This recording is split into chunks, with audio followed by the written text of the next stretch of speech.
देश में एक दशक के बाद जनगणना होती है। पिछली बार देश में जनगणना 2011 में हुई थी, लेकिन 2021 की जनगणना को कोरोना के चलते टाल दिया गया। लेकिन अब मीडिया के हवाले से ये खबर आ रही है कि जनगणना 2025 में हो सकती है, जिसके आंकड़े 2026 में जारी किए जा सकते हैं। नमस्कार, मैं पिंटू सक्सेना और आज हम इस वीडियो में जानेंगे जनगणना से जुड़े सभी पहलू। देश में 10 वर्षों के अंतराल पर जनगणना की शुरुआत 1951 से हुई थी।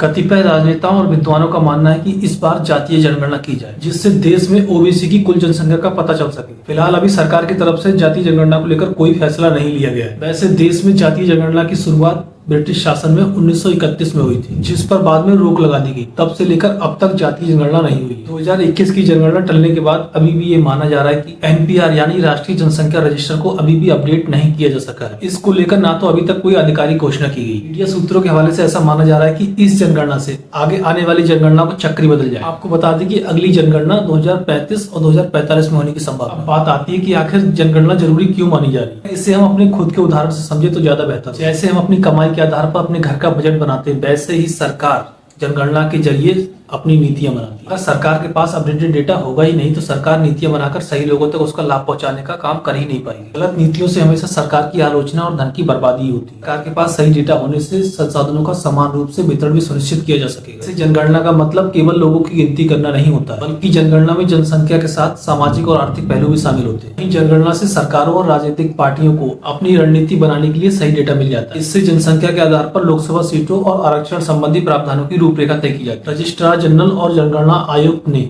जनगणना को लेकर सवाल भी तैयार कर लिए। इसमें कई राजनीतिक दल जातीय जनगणना की मांग कर रहे हैं। सरकार उनके सुझाव को मान लेती है तो जनगणना में सभी धर्मों की सभी जातियों को शामिल किया जाएगा। अब बात आती है 2026 में जनगणना के आंकड़े सामने आने के बाद क्या सरकार परिसीमन के काम को आगे बढ़ाएगी। अगर ऐसा होता है तो कई राज्यों की लोकसभा सीटें कम हो जाएंगी, और अगर राज्यों की सीटें कम हो जाएंगी तो उनकी पार्टियों की ताकत भी कम हो जाएगी। ऐसा इसलिए कहा जा रहा है कि कुछ राज्यों में जनसंख्या पर नियंत्रण देखने को मिला है, क्योंकि जनसंख्या के आधार पर ही लोकसभा की सीटें तय की जाती है। इसके लिए अनुच्छेद 82 में भी संशोधन करना होगा। माना जा रहा है कि अगर परिसीमन होगा तो इसे 2028 तक पूरा कर लिया जाएगा। बता दें कि पहली बार जनगणना 1872 में हुई। 2011 की जनगणना के आधार पर भारत की आबादी 121 करोड़ थी। वही लिंगानुपात देखा जाए तो 1000 पुरुषों पे 940 महिलाएं थी। साक्षरता दर 74% के करीब थी। बहरहाल आने वाले समय में जनगणना तो होगी, लेकिन विपक्षी दलों ने सरकार को घेरने की भी पूरी तैयारी कर ली है।